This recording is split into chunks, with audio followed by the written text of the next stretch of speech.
Millionaire CEO pretended to be poor and got rejected by 20 women on blind dates. But this one humble woman said yes. Before we begin, tell us in the comments where you're watching from. And at the end, don't forget to rate this story from 0 to 10.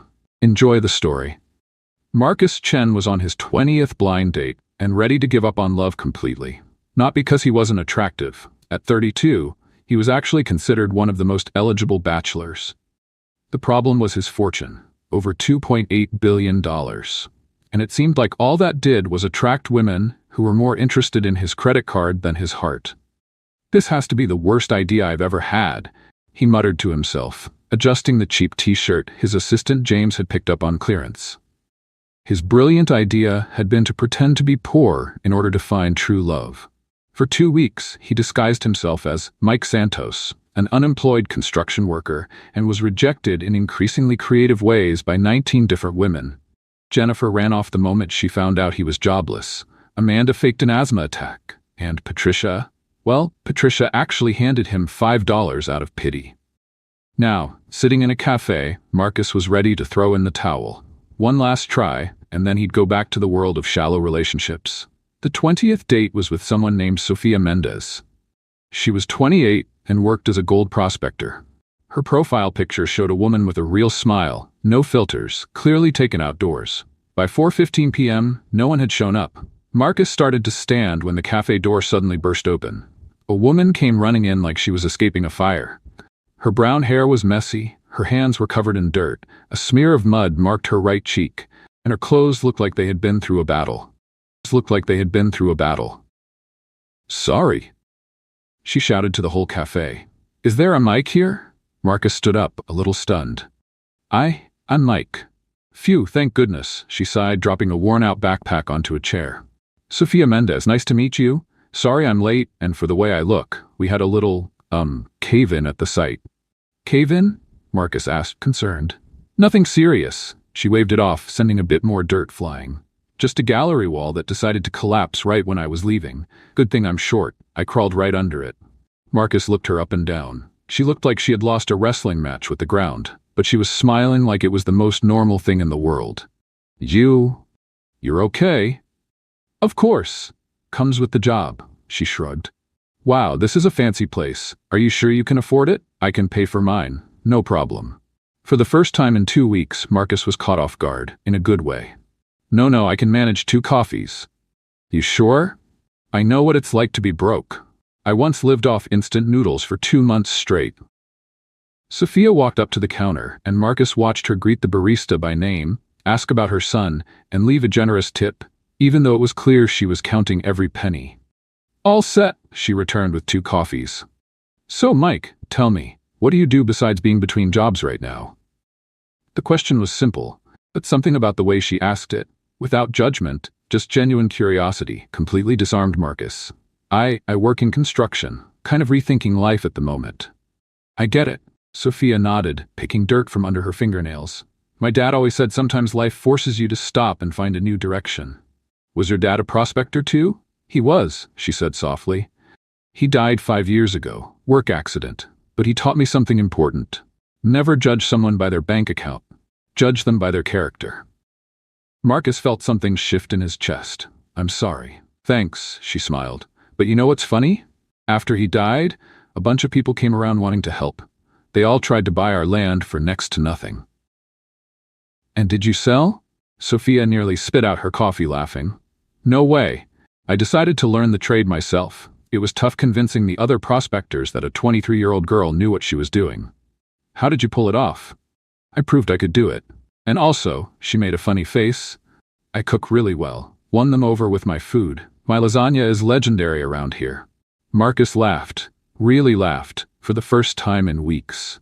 "What else can you do besides cooking and prospecting?" "Oh, a bunch of useless stuff," Sofia said, counting on her dirt-streaked fingers. "I can imitate bird calls, make origami with napkins, name all the world capitals, and I have a 78-year-old grandma who's better than the FBI at investigating boyfriends." "What do you mean?"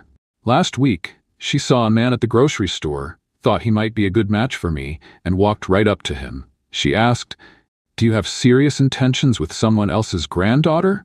Right there in front of everyone." Marcus burst out laughing. And what happened? The poor guy almost had a heart attack. But she got his phone number, Sophia said, making a face. Now she's planning a casual dinner to introduce us. I'm gonna have to pretend I caught something contagious.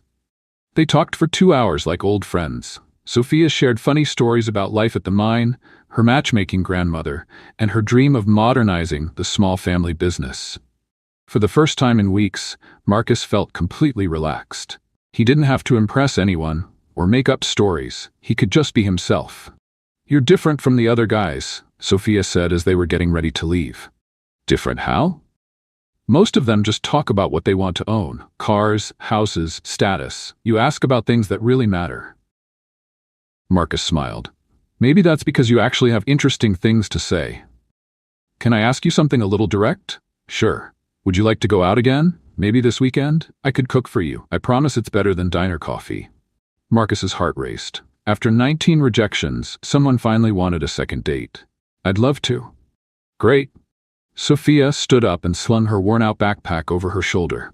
Do you have a car or do you need a ride? My pickup's from 2010, but it runs just fine. Marcus hesitated for a second. His Porsche was parked 2 blocks away. I have a car, thank you. Perfect. Here's my address, she said, scribbling on a napkin. Saturday at 7. And Mike? Yes? Come hungry. My lasagna puts people in a food coma. She walked out waving, and Marcus stood on the sidewalk, grinning like a fool. For the first time in 2 weeks, he felt truly happy. What he didn't notice was the woman across the street, dressed elegantly in sunglasses, who had just taken photos of the entire scene. Isabella Chen tucked her phone away with a cold smile. Her older brother was clearly up to something strange. And if Marcus wanted to pretend he was poor, she was going to find out exactly why. Saturday came faster than Marcus expected, and he found himself standing in front of the bathroom mirror, trying to decide whether he was nervous or excited. Probably both. Mr. Marcus, are you sure you don't want me to go with you? James asked for the 3rd time, straightening up the poor man clothes in the closet. James, it's just a dinner, not a spy mission. With all due respect, sir, after 2 weeks of pretending to be a construction worker, I'd say it's exactly a spy mission. Marcus sighed and put on a flannel shirt that cost less than the tip he usually left at restaurants. This is different. Sophia is real. Real? She's not interested in what I have. She doesn't even know what I have. James gave him a skeptical look. And when do you plan to tell her? When the time is right, Marcus said, picking up the keys to the borrowed Honda Civic. Which could be never. Sophia's address took Marcus to a part of Dallas he had never been to. Small houses, older cars, tidy but modest yards. It felt like stepping into another world. Sophia's house was a light blue bungalow with a porch full of plants. Before Marcus could knock, she opened the door with a big smile. Mike, right on time, she said, wearing a simple floral dress that made her look even more beautiful. Come in. Come in. I hope you like lasagna because I made enough to feed a small army. The inside of the house felt cozy in a way Marcus's mansion never had. The furniture was old but well cared for, family photos lined the walls, and a wonderful smell was coming from the kitchen. Wow, what a warm place, Marcus said sincerely. Thank you. It's small, but it's mine. I inherited it from my grandmother when she moved to assisted living. She couldn't handle the stairs anymore, so... Sophia gestured vaguely. Now she lives in a 1-story house closer to the city. You take good care of her. She raised me after my parents died. It's the least I can do. Marcus felt silly for ever complaining about his own family issues. During dinner, they talked about everything.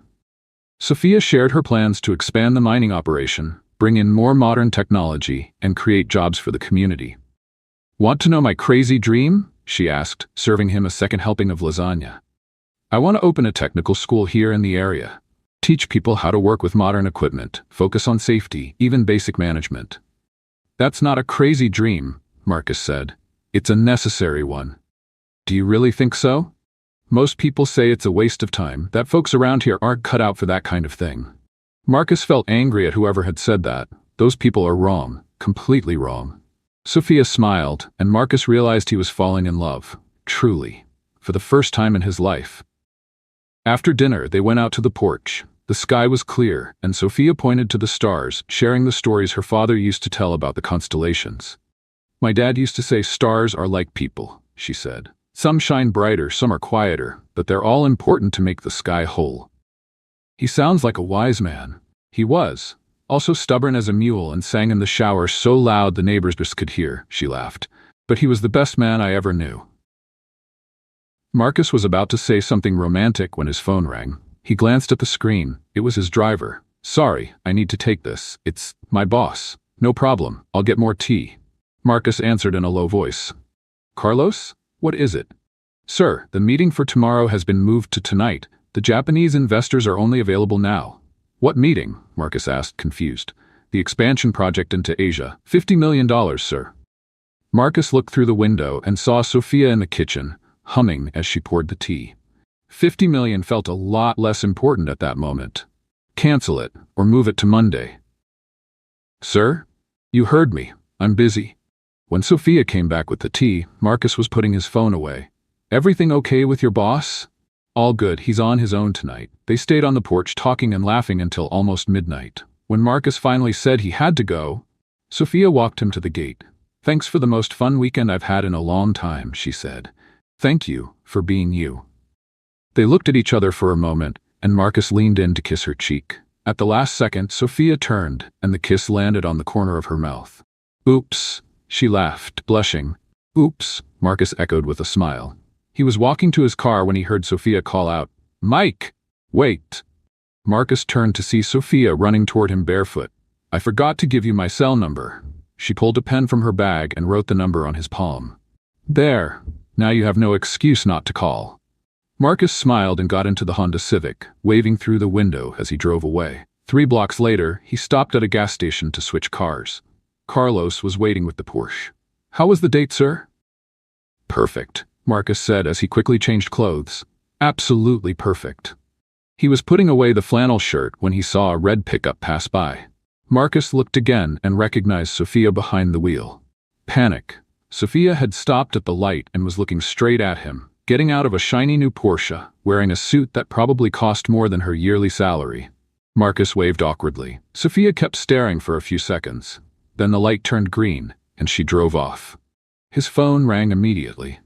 Hi, Mike. It's Sophia. What a coincidence running into you just now. Hi. What a coincidence. Listen, I don't mean to pry, but was that you getting out of a Porsche just now? Marcus panicked and blurted out the first thing that came to mind.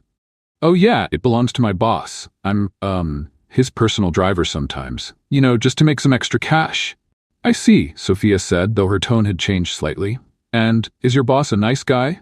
He's a complicated man. Very full of himself, you know? Rich, arrogant, thinks he's better than everyone. Wow, that must be tough to work for someone like that. It's not fun, Marcus admitted, hating every word, but the pay helps. Of course, we'll talk to you soon. It was nice hearing from you again. You too. Marcus hung up and rested his forehead on the steering wheel. Problem, sir? Carlos asked.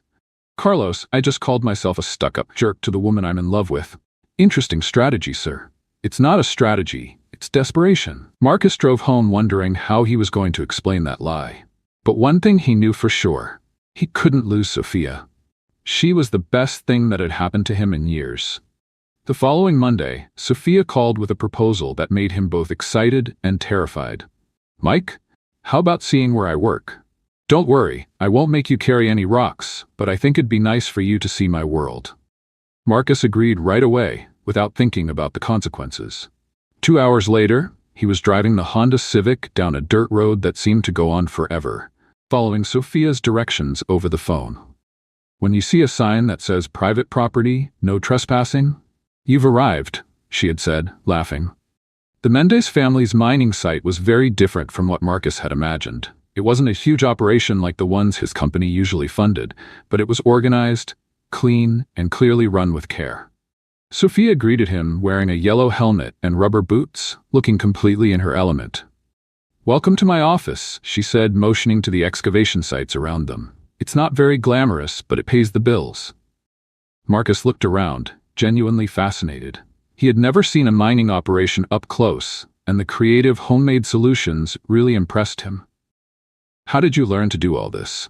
My dad taught me when I was a little girl, and after he passed, the other miners around here helped me out. People here really support each other, Sophia said, pointing to a group of workers. That's Joao over there. He's our equipment expert. Carla's our self-taught geologist. And Tonino? Well, Tonino's specialty is making coffee strong enough to wake the dead. An older woman appeared at the door of a small house on the property, waving energetically. That's my Grandma Maria, Sophia called out. Come on, you've got to meet her, but fair warning, she'll interrogate you like you're a murder suspect. Grandma Maria was 78 years old, 5 feet tall, and had the commanding presence of a general. Her sharp little eyes scanned Marcus from head to toe in 3 seconds. So you're Mike, she said, as if she were identifying a new type of insect. Interesting. Nice to meet you, ma'am, Marcus said, holding out his hand. She shook it, frowning. Your hands are too soft for a construction worker. Marcus swallowed hard. I've been out of work for a while, and even unemployed you use hand lotion? Grandma Maria raised an eyebrow. Grandma? Sophia jumped in. Leave him alone. Not everyone likes sandpaper hands. I'm just making an observation, dear, Grandma Maria replied, but her eyes stayed fixed on Marcus. He's not ordinary. Not ordinary how? Sophia asked, still figuring that out. Sophia took Marcus on a full tour of the site, explaining every part of the process with contagious energy. Marcus tried to help by carrying a few buckets, but it was obvious he had never done any physical labor in his life. Mike, you're holding that like it's about to explode. Sophia laughed, watching him struggle with a bucket of water. Sorry, I'm not used to this. What kind of construction work did you say you did? Huo asked, appearing out of nowhere. Administrative. More paperwork than actual labor. Got it. Joao said, clearly not buying it. In the span of 20 minutes, Marcus managed to drop 3 buckets, trip over a hose, and nearly fall into a hole. Sophia found it hilarious. You are officially the least coordinated person I've ever met, she said, helping him up after his 4th stumble. Sorry, I'm a little out of shape. Out of shape? Mike, it looks like you've never even seen dirt before. At lunchtime, Sophia brought him to a wooden table under a tree where Grandma Maria had made sandwiches for everyone. Sit here, Sophia said, pulling out a chair. I want to show you something. She took a box of old photos from her bag and handled them carefully. These are pictures of my dad working here. He started from scratch, you know. My grandparents were really poor, and he swore he'd give his family a better life. Marcus looked at the photos of a man who clearly loved what he did, smiling even when covered in dirt. He looks like he was really happy. He was. Even on the hard days, he said he'd rather be in charge of his own future than work for someone who didn't respect his dignity, Sophia said, pointing to a photo of her dad teaching her how to use a machine. He always told me, Sophia, money you earn, but respect, you earn that with who you are. Marcus felt a lump in his throat. He was right. That's why I'll never sell this place. No matter how many offers come in or how much money they offer, this is his legacy. Marcus was about to respond when a government car pulled up to the edge of the mining site. A well-dressed woman in a fancy suit and dark sunglasses stepped out, holding a clipboard. Excuse me, she called. I'm from the Regional Social Services Department. I need to do a routine inspection. Sophia frowned. That's strange. We've never had an inspection before. The woman walked closer, and Marcus almost choked on his sandwich. It was Isabella, his sister. I'm the social worker. Maria da Silva, Isabella said, clearly nervous. I need to check the working conditions and other things.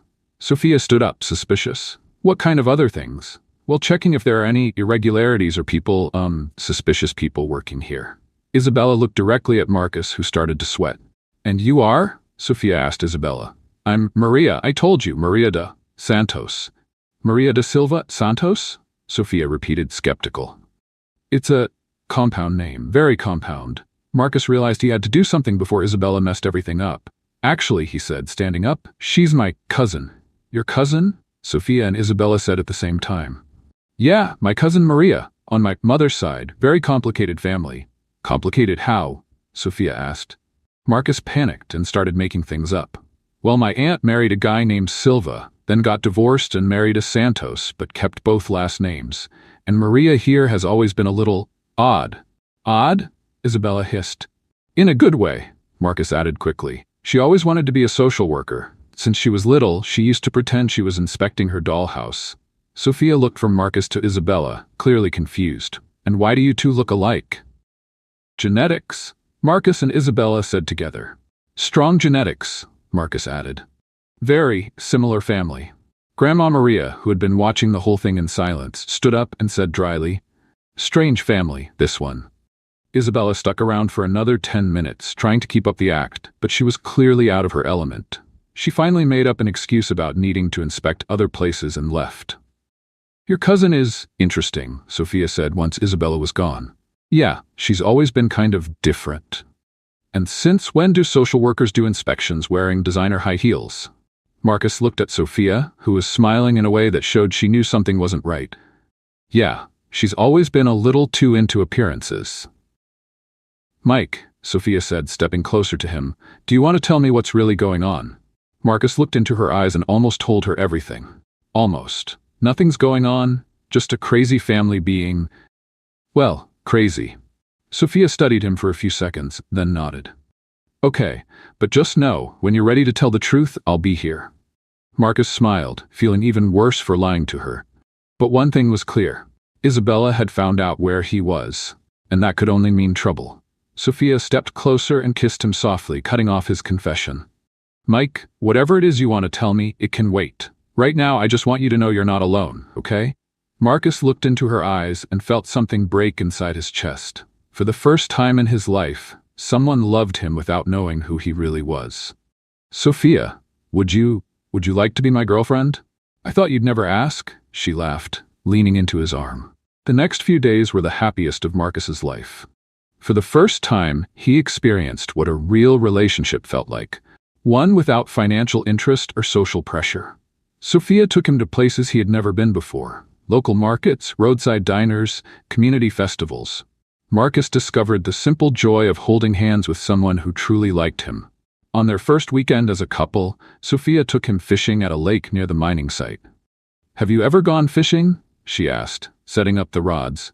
Not exactly," Marcus lied. He had gone fishing a few times on the family yacht, but that didn't count.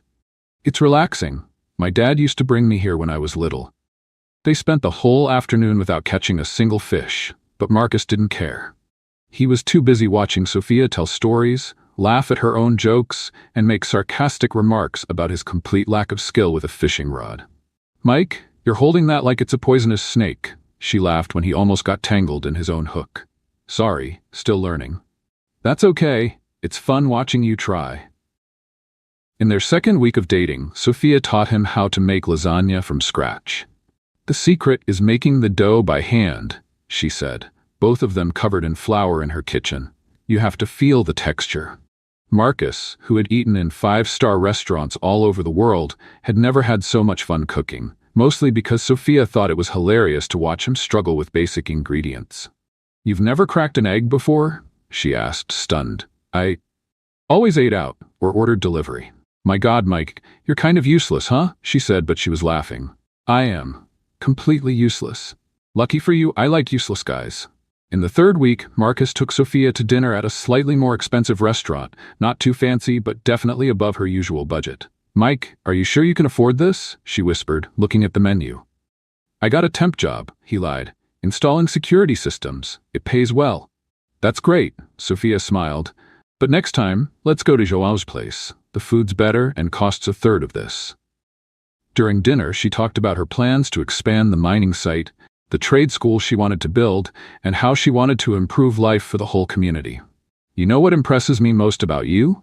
Marcus asked. "What?" "You don't dream small. Most people want more money for themselves. You want more money to help everyone else." "That's because I know what it's like to need help and not have it," Sophia said simply. "When my dad died, if it weren't for the community, I wouldn't have made it. Now it's my turn to give back." Marcus fell even more in love with her.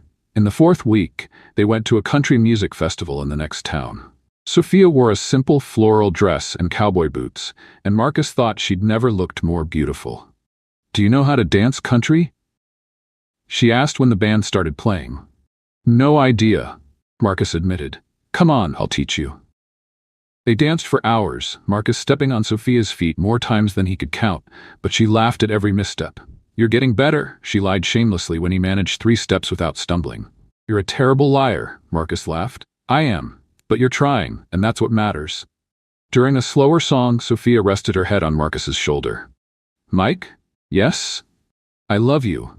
Marcus stopped dancing for a moment and looked at her. I love you too, he said. And for the first time, he truly meant it. They kissed in the middle of the dance floor while the music played and people danced all around them. Marcus had never been happier in his life. Meanwhile, across town, Isabella was in the office of a private investigator who had clearly seen better days. So, Mrs. Chen, what exactly do you want me to look into? Asked Rodrigo Carvalho, a man in his 50s with a questionable mustache and a drawer full of empty beer cans. My brother's acting very strange, pretending to be poor, dating some minor girl. Aha! Rodrigo wrote something down. Classic midlife crisis. It's not a midlife crisis. He's the CEO of Chen Industries. He can't go around pretending to be someone else. Got it. You want me to follow him? I want you to find out everything about this Sofia Mendez, and I want detailed reports about where my brother goes, what he does, and who he talks to. That'll cost $3,000 a week. I don't care about the price. A week later, Isabella received Rodrigo's first report. She opened it expecting useful information and found confidential report. Subject Marcus Chen. Weekly notes, Monday, subject bought coffee at 3 different places. Possible caffeine addiction. Tuesday, subject stood in front of a clothing store for 20 minutes. Possible fashion identity crisis. Wednesday, subject talked to a lamppost. Possible schizophrenia. Thursday, subject seen entering a house with a woman. Suspicious activity confirmed. Friday, subject bought flowers. Very suspicious. Rich men don't buy flowers. Conclusion, subject has clearly lost his mind. Isabella called Rodrigo immediately. What is this garbage? My professional investigation, ma'am. You wrote that my brother talked to a lamppost. I saw it with my own eyes. He stopped, talked to the post for 5 minutes, then walked away. He was on the phone, you idiot. Oh, Rodrigo paused. That makes more sense. Isabella hung up the phone, ready to throw it against the wall. A few days later, Sofia was at the mining site, trying to understand why she'd been feeling strange for the past few days. First, it was mild dizziness at work. Then morning nausea she blamed on something she ate. But when she started feeling sick from the smell of coffee, her favorite drink, Grandma Maria asked the question Sofia had been avoiding. Sofia, when was your last, Sofia froze and looked at her grandmother, her face going pale. Grandma, you're not thinking. I'm thinking you and that Mike have been spending a lot of time together lately. Sofia did the math in her head. They'd been dating for a month, and, oh, my God. You better make sure, dear. That afternoon, Sofia was at the pharmacy, holding a pregnancy test with trembling hands. It's just a test, she whispered to herself. It might be negative. Deep down, she already knew the answer. She knew her own body too well not to recognize the signs. While waiting in line at the pharmacy, Sofia thought about Marcus, about Mike. How would he react? They had only been dating for a month. It was way too soon for this kind of complication. But at the same time, she couldn't help a small smile. If it was true, it would be a baby made with love. And that was already more than many children ever got. Sofia came home with the pregnancy test hidden in her purse like it was something illegal. Grandma Maria was in the kitchen making tea, and from the way she looked at her granddaughter, it was obvious she already knew where Sofia had been. So, she asked, getting straight to the point. I haven't taken it yet, Sofia mumbled, tossing her purse on the couch. And why not? Because if it's positive, everything's going to change, and if it's negative, I'll just feel weird. Grandma Maria stopped stirring the tea and looked at Sofia with that face that said, Don't give me nonsense. Sweetheart, not taking the test won't change the truth. If you're pregnant, you're pregnant. That little paper won't change anything. I know, Grandma, but I just need one more day, just to prepare myself. And Mike? Does he know you're suspicious? No, Sofia said a little too quickly. I want to be sure before saying anything. Can you imagine the panic if I told him and it turned out to be a false alarm? Grandma Maria nodded, but the look in her eyes said she thought Sofia was just scared. On the other side of town, Marcus was having his own crisis at the office. For 4 weeks he'd been living a lie, and each day it was getting harder to keep the act up. James, I need to tell her the truth, he said for the 10th time that week. Mr. Marcus, with all due respect, you've been saying that for 2 weeks and you still haven't done it. It's complicated. The longer I wait, the worse it gets. How am I supposed to explain that I've been lying about who I am for 2 months? Maybe start with, Sofia, There's something important I need to tell you? Marcus winced. It's not that simple. Can I ask you something, sir? Are you afraid of losing her? I'm terrified, Marcus admitted. She's the first person who loves me for who I am, not for what I have. What if she finds out I'm a billionaire and thinks the whole thing was a lie? Wasn't it? Marcus was quiet for a moment. Maybe at the start, but now I can't imagine my life without her. The phone rang, interrupting the conversation. It was Sophia. Mike, are you free for dinner tonight? I was thinking of cooking something special. Of course, what time? 7 o'clock. And Mike? I love you. I love you too. Marcus hung up smiling, but his stomach was in knots. Tonight was going to be the night. He was going to tell her everything. Sophia spent the entire afternoon cooking like she was preparing a last supper. She made Marcus's favorite dish, dessert, even bought wine, but didn't serve it because just the smell made her nauseous. Right at 7, Marcus arrived with flowers and that smile that always melted her heart. Wow, something smells amazing, he said, kissing her. What are we celebrating? Nothing really. I just wanted to do something special for you, Sophia lied. In truth, she wanted one perfect night before possibly turning everything upside down. During dinner, both of them were clearly nervous. Marcus was trying to find the courage to confess, while Sophia was struggling with waves of nausea that kept coming and going.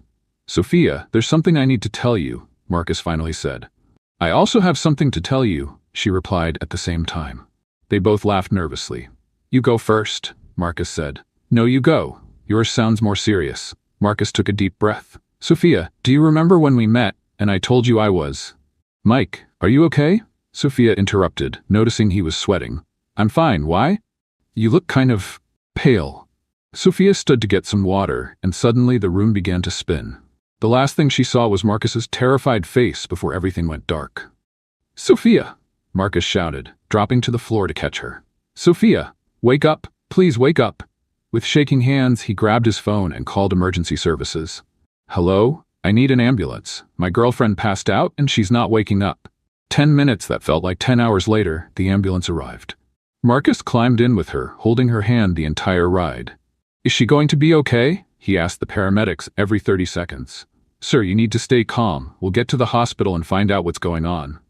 At the hospital, Marcus paced the waiting room like a caged lion. When the doctor finally came out, he practically jumped on him. How is she? What happened? Is she going to be okay? Calm down, sir. The doctor looked at his chart. Mr. Santos? Yes. How's Sophia? She's doing well. It was just a fainting spell caused by, well, congratulations. You're going to be parents. Marcus stood there in silence for a full 10 seconds. What do you mean, parents? Your girlfriend is pregnant, around 6 weeks along. Fainting is common, especially if she hasn't been eating properly or is under stress. Pregnant, Marcus repeated, like he was hearing a new word for the first time. Can I see her? Of course. Room 304. She's awake and waiting for you. Marcus rushed up the stairs, his heart pounding so fast he thought he might pass out himself.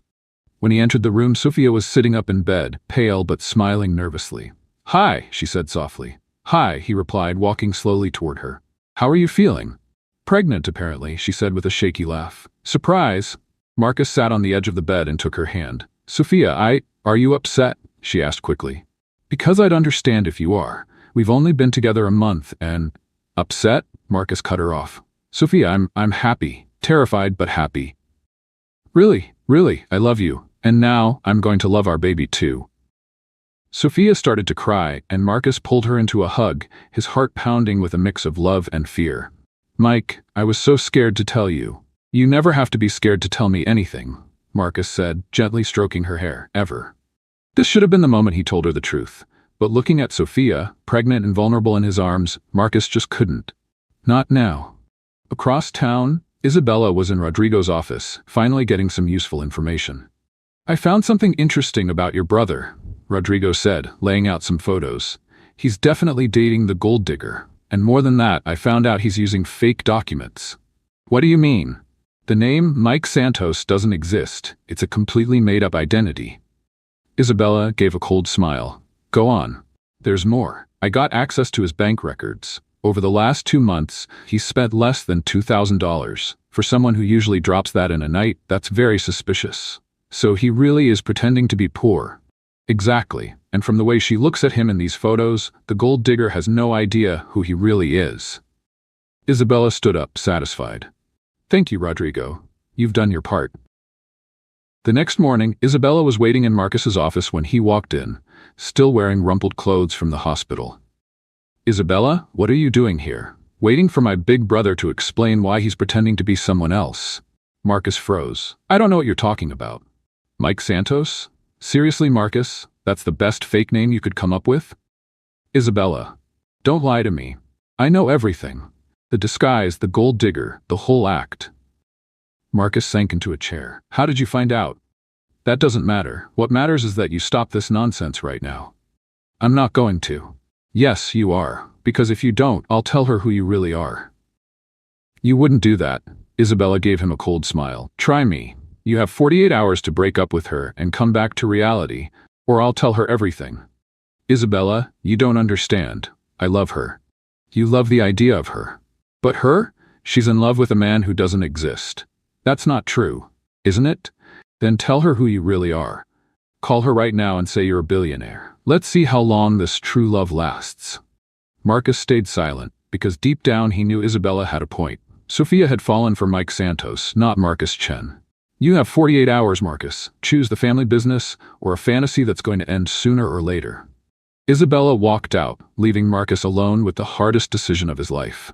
And now, there was a baby involved. Isabella didn't waste any time. Within 24 hours, she had set in motion the cruelest plan she'd ever made. Using media contacts and digital editing experts, she created fake evidence that looked completely real. Photos of Marcus at social events were edited to show a classy blonde woman at his side. Fake legal documents showing an official engagement between Marcus Chen and Victoria Hamilton, the daughter of an oil tycoon. Even made-up gossip articles about the wedding of the year scheduled for 6 months from now. Everything perfectly edited. Completely believable. Totally fake. By Wednesday morning, Lucy, Isabella's assistant, showed up at the mining site dressed as a journalist, carrying a camera and a folder full of evidence. Sofia Mendez, she said, walking up. I'm Julia Rodriguez from Social Dallas magazine. I need to speak with you about Marcus Chen. Sophia, who was organizing some equipment, looked confused. I don't know any Marcus Chen. Of course you do, Lucy said with a cold smile. You know him as Mike Santos. Sophia's blood ran cold. I have some information you might want to know about the man you're dating. Isabella opened the folder and showed her the edited photos, Marcus in expensive tuxedos, hugging a stunning woman, clearly at high society events. This is your boyfriend, Marcus Chen, CEO of Chen Industries. Estimated net worth, $2.8 billion. Sophia took the photos with trembling hands. This can't be real. And there's more, Lucy said, showing her the fake documents. He's been engaged for 2 years. The wedding is set for December. You're lying, Sophia said, though her voice lacked conviction. Why would I lie? Look at the photos. That's him, isn't it? Sophia looked again. It was Marcus, no doubt about it, but not the Marcus she knew. This was a man from a completely different world, living a completely different life. He told me he was an unemployed construction worker. Looks like he lied. The question is, what else did he lie about? 2 hours later, Sophia stood at Marcus's door, holding the photos, her chest tight with a mix of anger and heartbreak.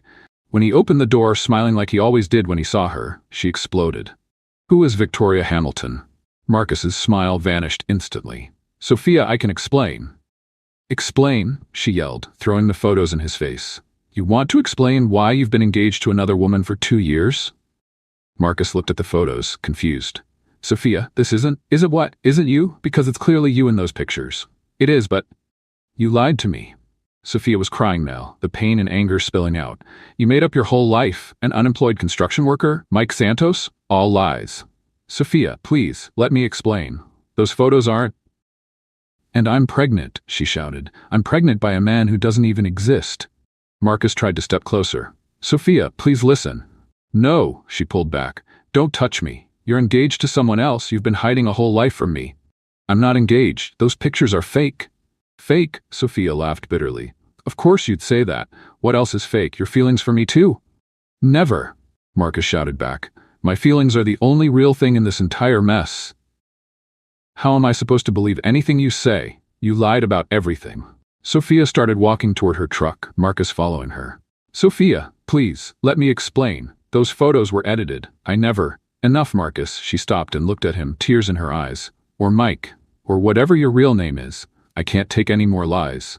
My name is Marcus, and I'm the same man you love. You think so? Sophia gave a sad laugh. Because the man I love never existed. It was all something you made up. She got in the truck and Marcus knocked on the window. Sophia, please, think about our baby. Sophia lowered the window just a bit. Our baby will grow up knowing the truth, unlike his mother, who was foolish enough to believe in fairy tales. She drove away, leaving Marcus standing alone on the street, heartbroken. Isabella had watched everything from a distance, smiling with satisfaction. When Marcus returned home, she was waiting in the living room. Looks like you won't need the full 48 hours, she said calmly. You did this? Marcus shouted. You planted those fake photos. I just sped up the inevitable. She would have found out eventually. Isabella, you destroyed the only good thing I had in my life. I saved our company from the shame of having a CEO married to an uneducated gold digger. Marcus looked at his sister with so much hatred, she stepped back. Do you know what you just did? He said, his voice dangerously calm. You just lost your brother. Marcus, don't be dramatic. I'm resigning. From the company, from the inheritance, from all of it, and I'll spend the rest of my life trying to win back the woman I love. You can't do that. Yes, I can, and I will. Marcus went upstairs, leaving Isabella alone, slowly realizing that her so-called victory may have cost far more than she ever imagined. Marcus didn't sleep for 3 days. After officially resigning from Chen Industries, sending Isabella into a full panic, he packed his things and went straight to the mining community where Sophia lived. But when he arrived, it was clear he wasn't welcome. You're the jerk who lied to our Sophia, said Joao, standing in front of the entrance with his arms crossed. Joao, I need to talk to her. I need to explain. Explain what? That you're a rich liar who played with her heart? Marcus looked around and saw that other workers had joined Joao. They were all glaring at him with hostility. Please, just 5 minutes. You're not welcome here, said Carla, the geologist. Sophia cried for 2 days straight because of you. She told you everything? She said the man she loved didn't even exist. That it was all a lie. That she's pregnant with a ghost. Marcus felt like a knife had been driven through his chest. Where is she? Working. Even though she's pregnant and heartbroken, she's working. Unlike some spoiled rich boys, she has responsibilities. Marcus managed to get around the group and found Sophia in a more remote area of the mining site, operating a sediment sifting machine. Even from a distance, he could see she looked thinner, pale, but working with the same determination as always. She was pregnant with his child and still working hard under the burning sun. Marcus hid behind some trees and watched her for an hour. Every now and then, Sophia would stop to rest, gently placing her hand on her still small belly, then go right back to work. Her expression was focused, just like he remembered, but there was deep sadness in her eyes. Admiring your work? A cold voice said behind him. Marcus turned and saw Grandma Maria, arms crossed, with a look sharp enough to kill. Mrs. Maria, save it. You're a coward who played with my granddaughter like she was a toy. That's not true. I love her. Love? Grandma Maria let out a bitter laugh. You call that love? Lying about who you are? Making her fall for a fake man? I didn't mean for it to happen this way. Things got out of control and you didn't have the courage to tell the truth. Not even when you found out she was pregnant. Marcus looked down, ashamed. You know what's the saddest part?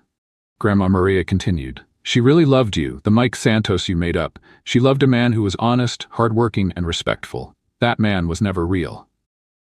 I can be that man. I gave up the company, left my whole life behind. For what? To keep pretending? To keep playing a part? No, to finally be myself for the first time. Grandma Maria studied him for a long moment. You want to prove you've changed? That you're worthy of my granddaughter? Yes. Anything.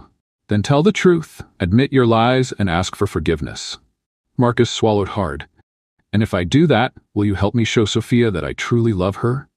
If you do that, I'll believe there might be a small chance you deserve to try.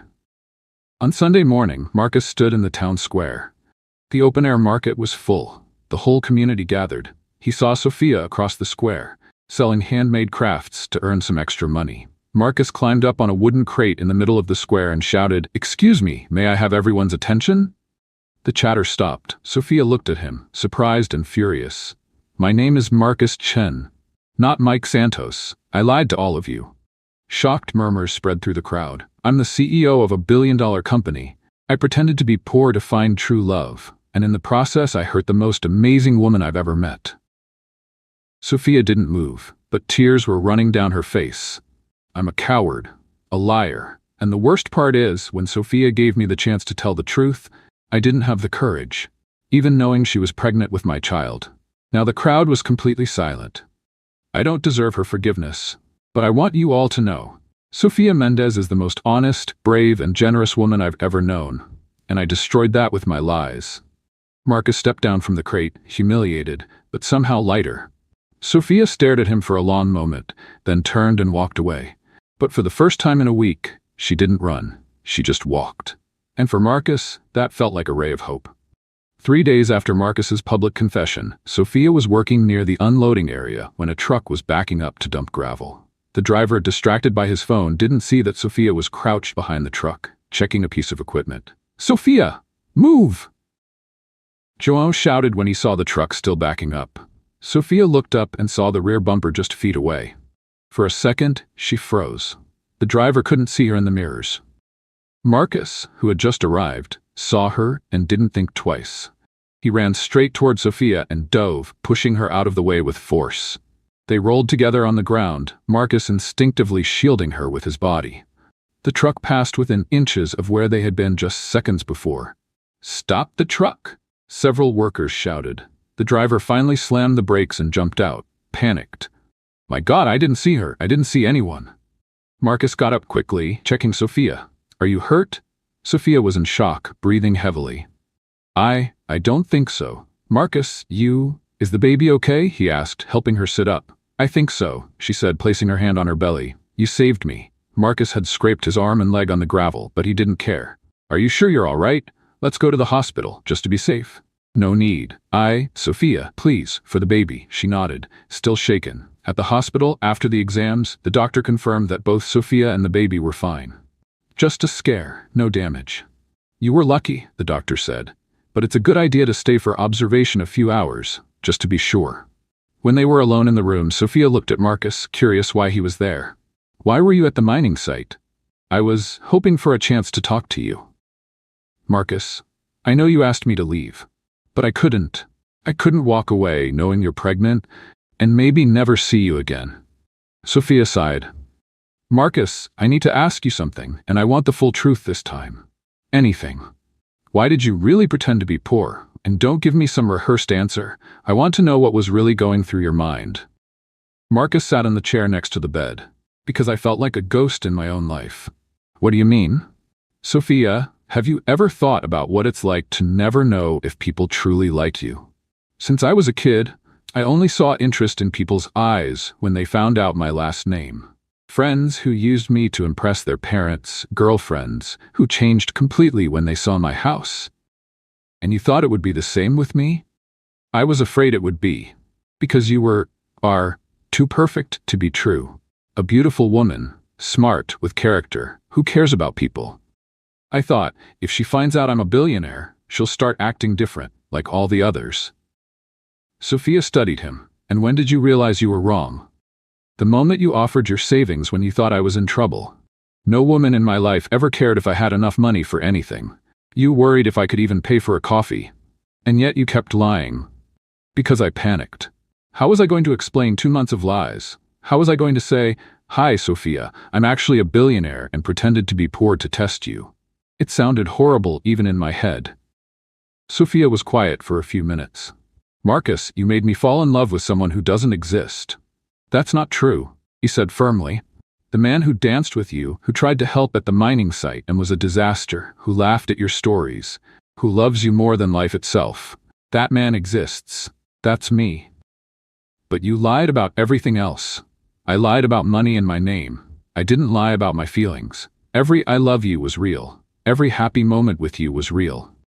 Sophia looked at him with teary eyes. How will I trust you again? How will I know you're not lying about other things? Because from now on, you'll know everything about me. Bank accounts, properties, family past, everything. No secrets. And what if I decide I don't want to try again? Marcus felt his chest tighten. Then I'll respect that. But Sophia, our child deserves a father who is present. Even if you don't want me as a husband, let me be a dad. Sophia rested her head on the pillow, emotionally exhausted. I need time to process all of this. How much time do you need? I don't know. It could be weeks. It could be months. Maybe I'll never fully forgive. Marcus nodded, trying to hide his pain. I'll wait as long as it takes. And what if I decide I want you to stay away? Then I'll respect your choice. But I'll always be here for you and our child if you ever change your mind. Sophia looked at him for a long moment. Why did you risk getting hurt to save me today, after everything that happened? Because I love you, Marcus said simply, and because I'd rather die than see anything happen to you or our baby. Even knowing I might never forgive you, even so, my love for you doesn't depend on you loving me back. Sophia closed her eyes, tears quietly falling. Marcus, I need you to leave now. I need to be alone to think. Marcus stood and walked toward the door. Sophia? Yes? Thank you for giving me the chance to tell the truth, and I'm sorry for everything. I know, she whispered. I'm sorry too for both of us.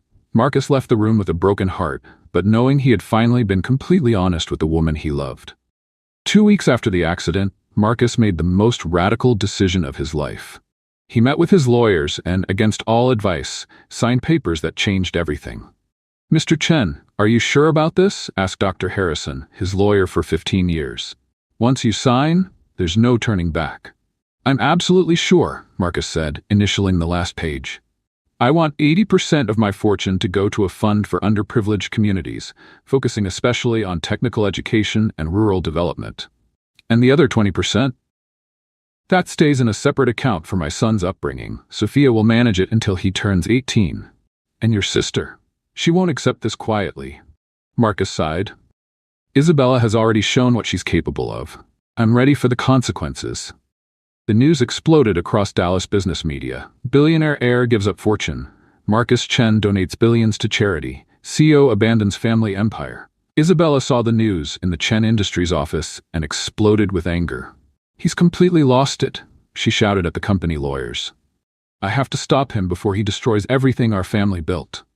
Mrs. Chen, technically he has the legal right to do this. He's not mentally fit. Isabella interrupted. File a lawsuit questioning his mental sanity. No one in their right mind donates billions to a minor. Dr. Peterson, the company's senior lawyer, hesitated. Isabella, this is risky. If we lose, we won't lose.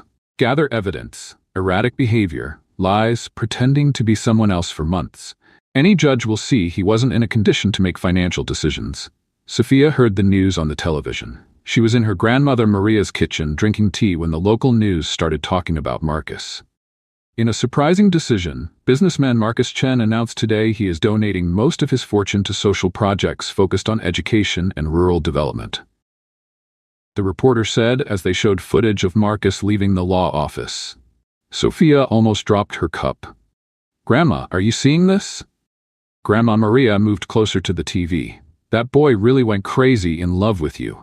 Chen said the fund will mainly be used to build technical schools in poor communities, exactly the kind of project his ex-girlfriend, Sofia Mendez, always dreamed of developing. The reporter continued. Sophia felt her chest tighten. Marcus was literally giving away his fortune to make her dreams come true. Sources close to the family reveal that Chen's sister, Isabella, is challenging the decision in court, claiming mental incompetence. He's going to lose everything, Sophia whispered. No, Grandma Maria said wisely. He already lost what mattered most to him. Now he's trying to do something worthwhile. In the following days, the legal case became a media circus. Isabella presented evidence of Marcus's erratic behavior, lies about his identity, abandoning the company, irrational financial decisions. Marcus did not contest any of it. He showed up in court wearing simple clothes without expensive lawyers, defending himself. Your Honor, he said to the judge, I know my actions may seem irrational to those who value money above all else, but for the first time in my life, I am making decisions based on what is right, not what is profitable. Mr. Chen, the judge asked, are you aware you are giving up billions of dollars? I am, and I would do it again. Money has never made me happy. I hope it can bring dignity and opportunities to people who really deserve it.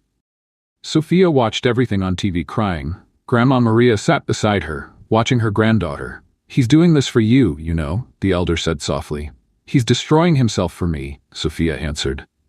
"No, he's rebuilding himself. He's becoming the man you saw in him from the start." "But Grandma, what if I can't forgive him? What if it's too late?" Grandma Maria turned to Sophia with that wise look only older people have. "Child, in my 78 years I've learned one thing. True love is rare. Rarer than gold, more precious than diamonds. That boy is literally giving everything he has to prove he loves you." "But he lied to me." "Yes, he lied, and he's paying the price. But look at him now." Grandma Maria pointed at the TV. "He's risking everything, standing up to his own family, being humiliated in public. That's not the behavior of a liar. That's the behavior of a man in love trying to make things right." Sophia touched her belly where the baby was growing. "What if he hurts our baby like he hurt me?" "Child, everyone makes mistakes. The question is, did he learn from his? Because from what I see, that man is not the same who lied to you. He has changed." Sophia looked at the television, where Marcus was leaving the courthouse under a shower of camera flashes and harsh questions. He looked tired, but determined. "What do you think I should do, Grandma?" "I think you should go talk to him. Not to forgive right away, but to see with your own eyes who he has become. That baby deserves to know his father. And you deserve an honest answer about whether you still love that man." Sophia sighed, knowing her grandmother was right. "What if it's too late? What if he gives up on me?" Grandma Maria smiled. "Dear, did you see that man on TV? He won't give up on you, not even if he lives 100 years. The question isn't if he still loves you. The question is if you still love him." Sophia closed her eyes, feeling the baby move inside her. Deep down, she already knew the answer. The question was if she had the courage to admit it. Sophia drove to Marcus's house 3 times before finally having the courage to ring the doorbell. She was 4 months pregnant, and her belly was starting to show under the simple dress she wore. Marcus opened the door and for a moment was silent, as if he couldn't believe she was there. "Sophia?" he said softly, as if afraid she might disappear. "Hi, Marcus. Can I come in? We need to talk." "Of course." He stepped back quickly, nervous. "Want some water? Tea? Something to eat?" "I'm fine." Sophia stepped inside and looked around. The mansion that used to intimidate her now seemed just like an empty, cold house. "I watched the trial on TV." "Oh," Marcus made a face. "That must have been awkward to watch." "Actually, it was brave." Sophia sat on the living room couch. "You gave up everything." "Not everything. I still have enough to live comfortably, and I set aside money for our son." "Marcus, you didn't have to do that. Not because of me." "I didn't do it for you." He sat down in the chair across from her, keeping a respectful distance. "I did it for myself. For the first time in my life, I used my money for something that really matters." Sophia studied him. He looked different. Thinner, with dark circles under his eyes, but there was something in his eyes she hadn't seen before. Maybe peace? "How are you?" she asked. "Better than I thought. It's strange, but I feel free. Without the weight of the company, expectations, money. For the first time, I can just be me." "And who are you without all that?" Marcus smiled sadly. "I'm still figuring that out, but I hope to be someone worthy of being our baby's father." Sophia touched her belly without thinking. "Marcus, I didn't come here to get back together. I know. I'm still hurt. I'm still scared to trust again. I understand. But," Sophia hesitated, "but our son deserves to know his father, and you deserve a chance to be a father." Marcus's heart raced. "What does that mean?" "It means we can try to be friends. For the baby. See how things go." "Friends," Marcus repeated, as if testing the word. "That's all I can offer right now." "Then I accept," he said immediately. "I accept anything you give me."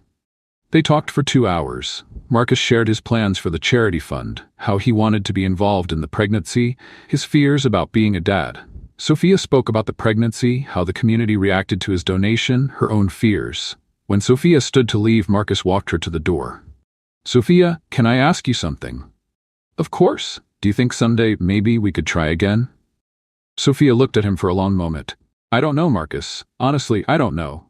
"That's okay. Friends are a start." "It is," she agreed. In the days that followed, Sophia couldn't stop thinking about one thing that bothered her. Even though Marcus had lied about who he was, something about those photos of the supposed engagement didn't make sense. She knew Marcus well enough to know he wouldn't hide a 2-year engagement.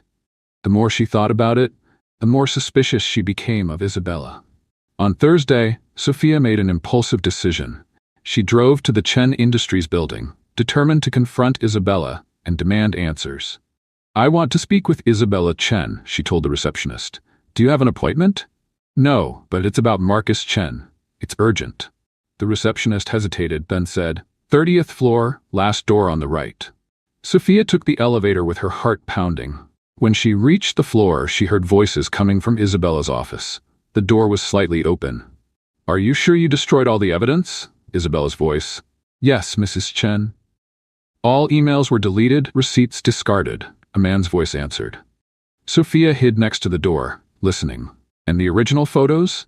Isabella asked. "All of them are here in this folder. No edits, just like you asked. If anyone compares these with the ones shown to the prospector, they'll see the difference right away." "Perfect. We're going to burn everything. There can't be any proof left that we forged those images." Sophia felt a chill run down her spine. They were talking about evidence of lies. "And the detective?" the man asked. "Rodrigo has already been paid to stay quiet, and the woman we hired to pretend to be Victoria Hamilton in the photos, too. Do you think Marcus might find out anything?" "Not if we destroy everything today. No proof means it's his word against mine." Sophia heard footsteps coming closer to the door. She quickly hid behind a column in the hallway. Isabella came out with a man in a suit, carrying a brown folder. They headed to the elevators, speaking quietly. Sophia waited until they disappeared, then went inside Isabella's office. The room was messy, with papers scattered over the desk. She quickly searched for something she could use as evidence. That's when she saw it. On the desk, a second brown folder, identical to the one Isabella had taken. Inside were photos. Marcus alone at social events, no women beside him. At the edges of the photos, Sophia could see marks where other people had been digitally added. There were also payment receipts for a graphic editor, printed emails between Isabella and someone named Victoria H. Fake, and even a contract with the detective Rodrigo for investigative services and creating fake evidence. "My God," Sophia whispered, flipping through the documents. "She forged everything." Sophia grabbed the entire folder and quickly left the office. In the elevator, her hands trembled, holding the proof of Isabella's lies. An hour later, Sophia was at Marcus's house, spreading the documents on the living room table. "She forged everything," Sophia said, showing the original photos. "The engagement, Victoria Hamilton, it was all made up to separate us." Marcus looked at the evidence, a mix of anger and relief on his face. "Marcus, this changes everything.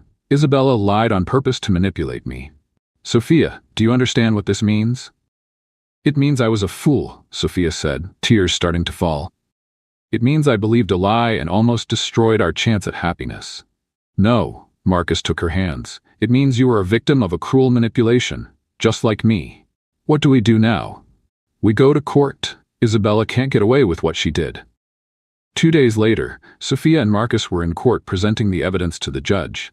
Isabella looked pale, clearly not expecting her lies to be exposed. "Mrs. Chen," the judge addressed Isabella, "how do you explain this evidence of forgery and deliberate manipulation?" "I can explain," Isabella stammered.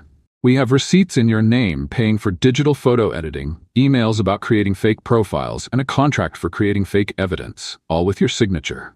Sophia stood up. "Your Honor, may I speak?" "You may, Mrs. Mendez." "Isabella Chen sent her secretary to contact me, pretending to be a reporter. She showed me forged photos and fake documents about an engagement that never happened. She destroyed my relationship based on calculated lies." "And what impact did this have, Mrs. Mendez?"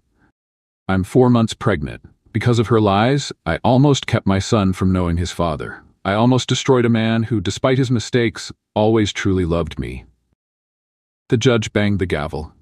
"I rule the mental incompetence case against Marcus Chen dismissed. Isabella Chen will answer for forgery, defamation, and fraud."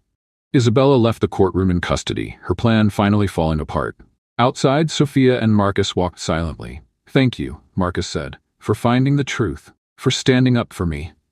Sophia stopped and looked at him. "Marcus, I still need time to process everything, but now I know you never betrayed me. I know Isabella was the one behind it all." "And does that make a difference?" Sophia touched her belly. "It does. Our child deserves parents who love each other, and I still love you." Marcus felt tears well up. "Sophia? But let's take it slow, okay? One step at a time. As many steps as you want. Marcus agreed. I have my whole life to prove I deserve your trust. Sophia smiled. Then let's start with a coffee. No lies this time. No lies, Marcus promised. Never again. 3 months after the trial, Sophia was 8 months pregnant when Marcus made the request that would change everything forever. They were on Sophia's porch, watching the sunset. Marcus had become part of her routine, taking her to medical appointments, helping with the prospecting when she allowed it, and slowly earning back her trust. Sophia, Marcus said, turning to her. I need to tell you something. What is it? She asked, gently touching her belly. These last few months have been the best of my life, not because of the money I donated or the changes I made, but because I learned what really matters. Marcus, let me finish. He knelt down in front of her, taking a simple ring out of his pocket. Sophia Mendez, will you marry me? Not Marcus Chen, the billionaire. Me, the man who loves you more than life itself. Sophia looked at the ring, a modest solitaire, pretty without being flashy, then into his eyes, full of hope and fear. Marcus, are you sure? After everything.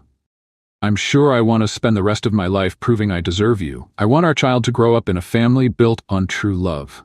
Yes, Sophia said, tears falling. Yes, I want to marry you. Marcus slipped the ring onto her finger with trembling hands and kissed her like it was the first time. But I have conditions, Sophia said as they pulled apart. Anything. Total honesty. Forever. No lies, no secrets. I promise. A simple life, no showiness. I promise. And our child will learn the value of simple things. I promise it all. Marcus kissed her again. I love you, Sophia. The real Marcus loves you. The wedding took place 2 weeks later, a touching ceremony at the community church. Sophia, 9 months pregnant, wore a simple dress that showed her natural beauty. Marcus stood at the altar, nervous but glowing. Do you, Sophia, take Marcus Chen to be your husband, to love and respect him, in sickness and in health, in wealth and in poverty? The pastor asked. Yes, I do, Sophia said, her eyes shining. And you, Marcus, do you take Sophia to be your wife, promising to honor and protect her every day of your life? Yes, I do, Marcus said, his voice choked with emotion. I now pronounce you husband and wife. You may kiss the bride. The kiss was long and passionate, sealing not only their marriage, but the triumph of true love over all lies and manipulation. 5 days after the wedding, Sophia went into labor in the middle of the night. Marcus, she shouted from the bed. It's time! Marcus woke up in total panic. Now, what do I do? Take a deep breath and get me to the hospital. On the way, Marcus drove like crazy, talking nonstop to calm himself more than Sophia. It's going to be okay. It's going to be okay. It's going to be okay. Marcus, Sophia yelled through a contraction. Stop talking and drive. At the hospital, after 8 hours of labor, Miguel was finally born. When the doctor placed the baby in Sophia's arms, silence filled the room. Look at him, Marcus, Sophia whispered, tears falling. Our son. Marcus touched Miguel's tiny face, completely overwhelmed. He's perfect. Absolutely perfect. Hi, Miguel, Sophia murmured. I'm your mommy, and this crybaby here is your daddy. And I promise you, my son, Marcus said, his voice breaking with emotion, I will always tell you the truth. I will always protect you, and I will always love your mother more than anything. Miguel opened his eyes for the first time and looked straight at his father. Marcus broke down in tears. He looked at me, Sophia. Our son looked at me. He knows you're his dad, Sophia smiled. He knows he is loved. 2 weeks later, while they were at home adjusting to their new routine, they got an unexpected visit. Isabella showed up at the door, thin and humble, very different from the proud woman she had been months ago. Can I come in? She asked hesitantly. I know I don't deserve it. But Sophia looked at Marcus, who nodded. Isabella, Marcus said, what do you want? I came to apologize, from the heart, and to meet my nephew. Isabella, you almost destroyed our family, Sophia said, but without anger in her voice. I know, and I'll carry that guilt for the rest of my life. Isabella stepped closer to the crib where Miguel was sleeping. But looking at him, at both of you, I understand now what true love is. And what do you plan to do now? Marcus asked. Rebuild my life, from scratch. No lies, no manipulation. I've learned that money without love is worth nothing. Sophia stood up and, to everyone's surprise, hugged Isabella. I forgive you, she said. Not for what you did, but because everyone deserves a second chance. Isabella cried in Sophia's arms. Thank you. I don't deserve it, but thank you. Miguel will need an aunt, Sophia said, stepping back. If you're willing to be a better person. I am, Isabella promised. I swear I am. 6 months later, on a Sunday afternoon, the family was gathered on the porch. Sophia was nursing Miguel while Marcus read the news about the foundation's projects he had started. "The first technical school will open next week," he said. "It will help more than 200 families in the area." "Your dad would be proud," Sophia told Miguel. "He's changing the world, one project at a time." Grandma Maria arrived carrying a pie. "How are my boys?" "Happy, Grandma," Sophia smiled. "Completely happy." Isabella showed up next, bringing a gift for Miguel. Over the last few months, she had become a constant and welcome presence in the family. "How's my favorite nephew?" she said, making faces at the baby. "He's your only nephew," Marcus laughed. "Then he's definitely the favorite." Isabella joked. Watching his family, beautiful and happy Sophia, healthy growing Miguel, Isabella becoming a better person, Grandma Maria smiling, Marcus remembered the time he pretended to be Mike Santos, desperate to find true love. "What are you thinking about?" Sophia asked, noticing his distant look. "I'm thinking it was worth it," Marcus said. "Every lie, every pain, every mistake, it was all worth it to get here. Even the bad parts, especially the bad parts, they taught me the value of what I have now." Sophia leaned in and kissed him gently. "I love you, Marcus Chen, the real Marcus Chen. And I love you, Sophia Chen," he replied. "Forever." Miguel chose that moment to give his first little laugh, as if he understood he was part of the most beautiful love story in the world. And so, on a simple porch of a simple home, with a family that had almost been destroyed by lies but was rebuilt with truth, Marcus finally found what he had always been looking for. True love, genuine happiness, and the certainty that sometimes you have to lose everything to discover what really matters. What did you think of Marcus and Sophia's story? Leave your thoughts in the comments. Rate this story from 0 to 10.